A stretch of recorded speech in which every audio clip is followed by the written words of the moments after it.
Welcome back. This is ANN7. You are joined by myself on a solar cone this particular evening. Name is Clive Ramatibula Smith, and we are coming to you live from the Mid-Run Studios in Johannesburg. Looking at then our top story at this particular hour, the paper brandished by former Finance Minister Pravin Gordhan as the reason for his sacking was bogus. The declaration comes from none other than the Minister of State Security, David Mahlobo himself, who has called the claims of an intelligence report false. Former Finance Minister Pravin Gordhan had claimed an intelligence report was used by President Jacob Zuma to axe him. Minister Mahlobo has now challenged Gordhan not only to produce the report, but to also disclose its authors to the public. If I was part of that press briefing, I would have actually requested a copy of the report. Because if it is being displayed, it means there is a confidence to show the report. Secondly, I would have actually asked a question to say, where did you get the report? This is a difficulty in how these issues that when we want people to start to be accountable. People speak about the report, they don't give a copy of the report. They don't actually even say where they got the particular. So as you would imagine that we are still waiting, anticipating to see that particular report. But significantly, Mr. Gordhan was not the only one who to allude to the report that seemingly does not exist. The African National Congress Secretary General Gordhan and the South African Communist Party's Second Deputy General Secretary Solly Mapaila also made reference to this particular report. In fact, the Democratic Alliance went to the court to force President Jacob Zuma to produce this particular report, which is known as the intelligence report. But this is the so-called intelligence report. This is the so-called intelligence report which said that, amongst others, the two of us and the Director General are involved in this massive conspiracy to undermine the economy of this country. And if you read this, this is absolute nonsense. This is not the basis upon which you fire, inverted commas, or release from their responsibilities, which are more polite way, by the way, ladies and gentlemen, of saying it, a Minister of Finance and a Deputy Minister of Finance. The issue of the intelligence report complicated the matter, creating a lot of unhappiness. This was consequently presented as the only reason for his removal, which was unfortunate and incorrect. The intelligence report that was given to us, we were not happy with it. That's what we can simply say. That's why we also felt that there could have been a further process before decision based on it. So is there or is there not this particular intelligence report, or as some have called it, unintelligent report, as it were, that is required for us to make the reasons why the previous finance minister was actually removed from office? The person who everyone accuses of having access to the report has never made any public mentions of this particular report. Minister Mahlobo further emphasizes the fact that the president has never spoken to him over the report itself. President Jacob Zuma has in fact now asked the Democratic Alliance in court to produce the report that they referred to during these court proceedings. Well, by law, an intelligence report will always produce an intelligence report for the client, and is governed by certain legislation. There's a National Strategic Intelligence Act. We also have your Information Security Act and all these others. And in the main, you will never find an intelligence report just floating around. The president has not made an intelligence report. Those who say they have an intelligence report, let them put it on the table. So the question then continues to rise. The existence of the so-called intelligence report has been denied by the most authentic voice to have spoken out on the issue. The onus then lies on those who claim to have seen it, or those who want to say that they've seen it, to produce it. Evidence, obviously, they must prove that there is such a particular report. And so therefore, we want to find out and have a look What does this all mean in terms of Pravin Gordhan's claims of an intelligence report? The former Finance Minister Pravin Gordhan also waved a paper and said the president cannot use an unintelligent or intelligent report, as it were, to sack ministers. EFF leader Julius Malema said he obtained a copy of a full report that Zuma alleged that it relied on for this particular sacking. Solid Bamapaila, who's the South African Communist Party's second Deputy General Secretary as well, initially claimed that President Zuma gave them the intelligence report. Now says it is not in their possession. James Self of the Democratic Alliance Federal Executive Chair went to court arguing that the intelligence report may have been the basis of Gordhan's removal.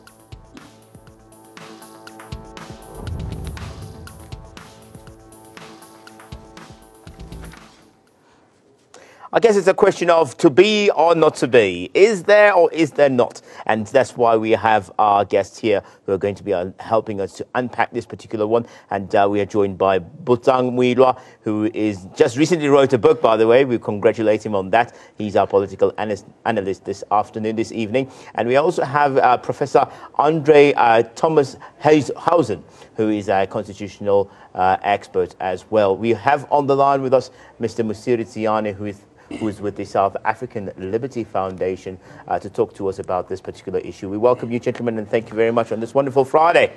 Thank you, Clive. Good evening to you and good evening to your viewers. Thank you very much.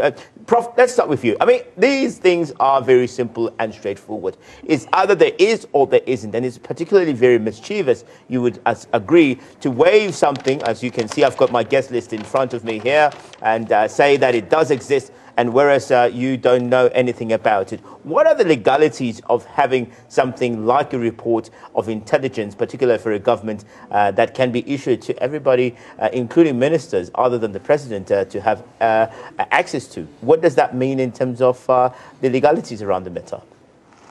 Well, for the court action, which is in progress, I'm slightly doubtful that this is relevant at all, because what the state president decides in respect of the composition of his cabinet, that is his sole and unfettered discretion. The Constitution says that he is the man who appoints and dismisses the ministers in his cabinet, and it doesn't give any further guidance on this. There are several other constitutional provisions that strengthen the inference that he has a full and free discretion in doing so. If he dismisses a minister, he is not obliged to give any reasons at all. It is not an administrative act. It's not like a municipal authority denying you access to water, for instance, which you can take to court and they have to furnish reasons. So whether there was such a report or not, it may enter into evidence, then the rules of evidence apply. The court may say those who have the report or who we believe have the report must produce it, so as to enable one of the parties, in this case the DA, to lead their case and their arguments. But as I said, I doubt that it is at all relevant. This is the core of politics. The Prime Minister, in fact, our President is basically a Prime Minister. He's appointed by Parliament and he can be removed by Parliament. And the Constitution also rules that if Parliament is unhappy with the ministers that the Prime Minister President has chosen, then Parliament, according to Section 102.1, can take a vote and dismiss the Cabinet as a whole, without dismissing the President. And there's a good reason for this. We don't want a situation where Parliament can play with the Cabinet and remove one minister and replace him with another and interfere in the work of the executive. That's quite interesting. That's how it is. That's quite interesting, Prof. Can then the court subpoena individuals who claim to have this particular report to produce it?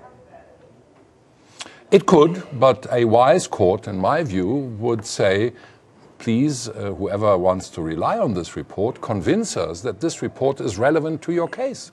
What do you want to prove with this report? Maybe President Zuma didn't consider the report in taking his decision on rebuilding his cabinet. It is very normal in any country in the world after a year or two to change ministers, to change members of the football team. It happens in soccer, that you take a player out and you put another one in, and players accept that. They know that's the rule of the game. That's quite interesting, Prof. Thank you very much. Butang, a very important question. Where is this report? Has the report ever existed? Well, that's what we should be asking. According to the state security minister, he's asking. He says, "Well, where is this report, and how did it come to be? How did they get a hold of it?" We saw, you and I, we watched as a minister. You just saw the clip where he raises a particular document to say this is the intelligence report, which is the basis of why he's been asked to produce it. Well, Clive, that is, I will dismiss that as his own assumptions, the former Minister of Finance, that he was dismissed on the basis of that report. He actually himself referred to it as absolute rubbish.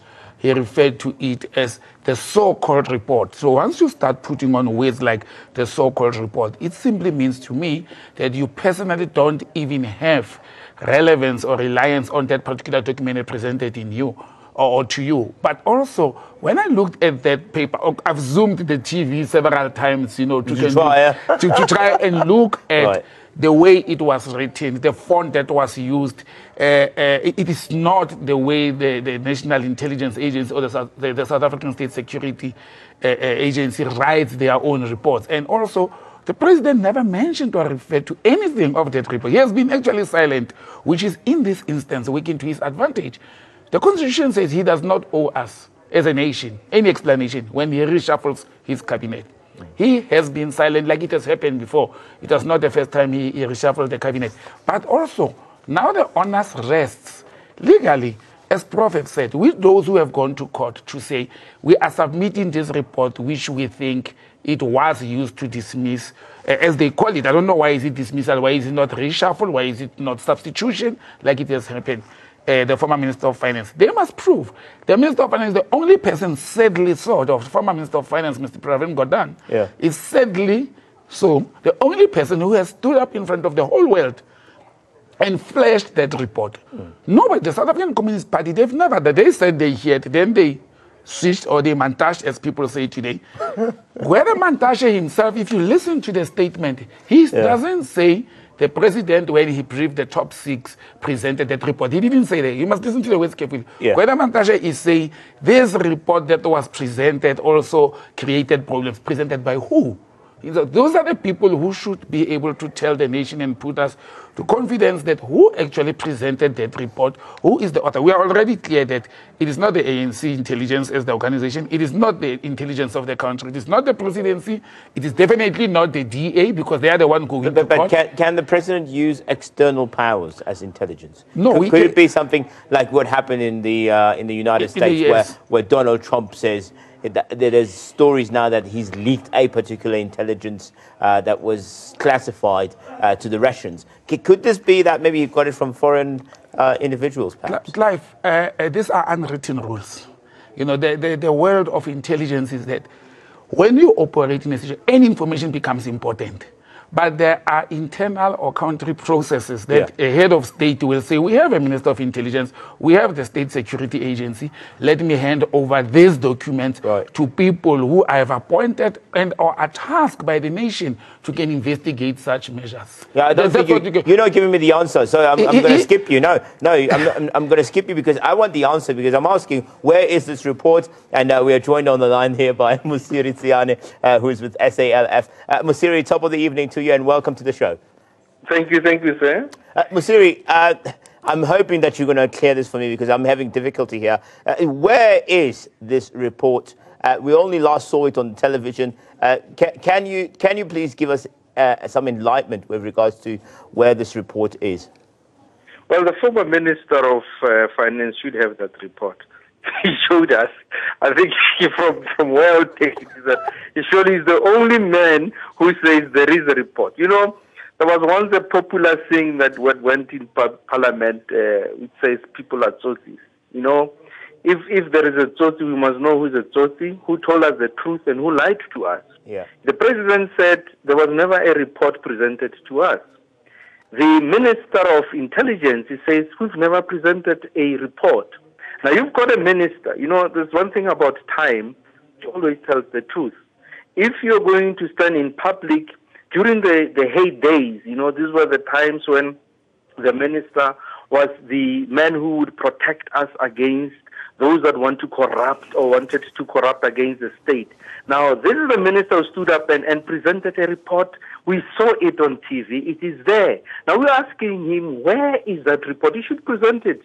Perhaps he should rather submit that report to the DA so that they can submit it to the president when he asked it. Surely you don't expect that, Musiri. Surely you don't expect the minister who is a stern African National Congress member to go and produce that particular report to the opposition and say, use this to show that the president had no basis for firing me.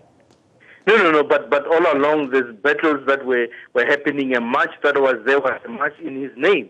We can't ignore that reality. He never stood up and said, not in my name.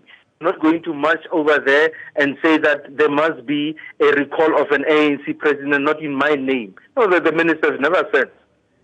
But in actual fact, what you had a silent minister who was very silent when there was a call that says that the president must be recalled because he fired both himself and his deputy. Now, the minister went in public, showed us and presented a report and said that these so-called reports are the reason why I must be removed. Now, that on its own says that he's got the report. But you've got a president who said there was never a report presented to me. You've got the SG of the ANC who says that there was never such a report. You've got also the intelligence minister says we've never presented any report, we never drafted any report. Now, somebody lied to us. Who lied to us? We want to know who lied. No, Musiri, maybe you also not giving me the answers. You know, I want this report because I'm waiting here and I've got a guest list with me. I want to add the report to this particular guest list, but you're not giving me the answer. So I'm going to come back into studio. Prof, what are the legal elements when it comes to releasing of an intelligence report to the president? Who are actually the people who are privy to having the report, and how can they use that then for as part of the analysis to say these are the basis why I'm taking this decision? I mean, if it was to happen in the United States, if it was happened to even with Angela Merkel, she would be able to say this is the basis of it. This is what I'm producing to you. This is the race. What are the legal constructs in our constitution with regards to releasing of an intelligence report? Can anybody just have it? No, obviously not. Then it wouldn't be an intelligence report. Countries have intelligence services to gather information that is not necessarily capable of being submitted to evidence and to severe testing. So this is exactly, for instance, the dispute in the United States, that there are certain things that they know and they may or may not base their decisions on them, but they're not for public consumption. And this is regulated in the various relevant pieces of legislation, that the owner of that information has to give permission, has to decide, I'm going to release this information to the public. Normally, intelligence gathered information only becomes available after a certain lapse of time, minimum of 25 years. Interested researchers can make an application and ask under some legislation to be given access. But that's the nature of intelligence. It is not public. So there's a difference, for instance, with documents produced by the Department of Justice. They will be public, but not intelligence reports. Prof, I've got to read it out to you. This is the Act. This is the National Strategic Intelligence Act. It says there, and I'm pointing out from point 3 of the Act, it says, it shall be the duty of any Department of State that comes into possession of a national security intelligence or information which may be of value in the preparation of the national intelligence estimate referred to in section 4.2c to transmit such intelligence and information without delay to the relevant service forming part of the national intelligence structures, with an indication of the reliability of the source of such information. So can you tell me, Bosang, in that act, it would seem that surely Minister Mahlobo should have that particular report. He is now saying he's never heard of a report. Not only that, he knows nothing of the report. In actual fact, he's demanding and he's saying, please, by all means, produce this report and who the source is, because if we don't know about it, surely then it means it does not exist. It doesn't exist. But, Live, that's exactly what I said at the beginning when you asked me if the president or the minister of intelligence can rely on external information, external out of the department or the presidency. And I said, yes, he can. However, it will have to follow the processes that you have just read in that act of intelligence. Now, if there was something like that, if there was an intelligence sanctioned by anybody or suspicions based on, because it could be on suspicion, it could be on provided information from reliable tested sources, it could be that the presidency himself has sanctioned the minister to do that, then a complete report is conducted, which includes information from various other sources. Once it is there, it must be a document owned by the Minister of Intelligence in the country, reporting to the President or the head of state. And in this instance, none of the act was not followed. The department, there's not even one government department that had said they have that information, as the act is saying. If it's another government department that picks up on intelligence, they will hand it over to the police intelligence, the military intelligence, or the national intelligence. So you're meaning like even Home Affairs could have some access? They could have information that they suspect that the security of the country Which still needs to be verified. It still needs to be handed over, that kind of information, to the State Security Ministry. That's how it's supposed to work. We have an Inspector General in the country who is like a Director General of a government department. He's a technocrat. He's tasked to be doing that. There will be a team of people who will work on investigating and conducting research on that until it's a fully signed off report of the country. Now, this one, it's not even the intelligence report of the Treasury, because when Mr. Pravin presented it to the media, not to the presidency, not to the intelligence, to the media, he said, this is the report. He didn't say it's from his department, because then if it was from his department, then the department had the responsibility to can hand over that report to the Minister of Intelligence. Could he have got it by text message? Could he get a text message? Like I said, I looked at the font. It was a badly written piece of document. I wouldn't say it's a report. It was printed with fonts that were not looking the same and all that. It could have been various text messages combined into one document and printed out. Anything is possible. But where we are sitting as a nation is there is no intelligence report, and it will never be there. I want to see what they are going to present in court. Prof, I'm confused, and I'm trying to make sense of all this. This is a highly respectable Minister of Finance who's been trusted, and we've seen, in actual fact, civil society rise up to say, listen, this man we trust so much, and we should, because he held a very responsible office in the country, and he had it before. This was his second stunt at it. He's releasing this particular information. Let's just ask this question from you, Prof. What should be the result, therefore, when there is no report? Can the public then say there is no basis of the report, and the President's decision was based on what he's already referred to, and we've heard, even though he hasn't said it himself, of this relationship that has deteriorated over a period of time? Well, the judges have not been elected to take fundamental political decisions or to select and appoint cabinet ministers. And my colleague Steve Friedman of University of Johannesburg has just 3 days ago warned that our democracy, the quality of our democracy, could be severely harmed if we push the envelope and we become a republic governed by 9 or 10 or 11 wise men who call themselves judges. That's not what we fought for. That's not what this country stands for. The responsibility rests with Parliament. Parliament, in Section 1021, can remove the cabinet if they are dissatisfied with the choice of a cabinet by the President. And they can leave the President to select a new cabinet. Parliament must review the decisions of the President in the appointment of ministers, not the courts.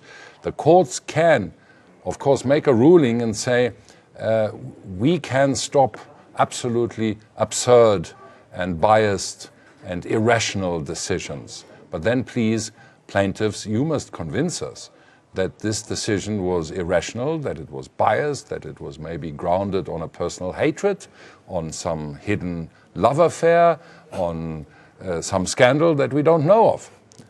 By the looks of it, there is nothing irregular in the President exercising his discretion. Professor Andre Thomas Hausen, Danka, and we appreciate you being here, and we appreciate your insights. Busa Mwilwa, political analyst, congratulations on your book, by the way. We're not going to advertise it for you, but we appreciate your comments there. And we were joined also on the line by Musiri Siani, who's helped us also understand. It seems like it's a question of who's fooling who. I wanted to play that song, by the way, but I can't because I'm not a good singer, so I would sing it to you. But nonetheless, I can't do that. But we appreciate you joining us right now, though. It's time for us to take a short break.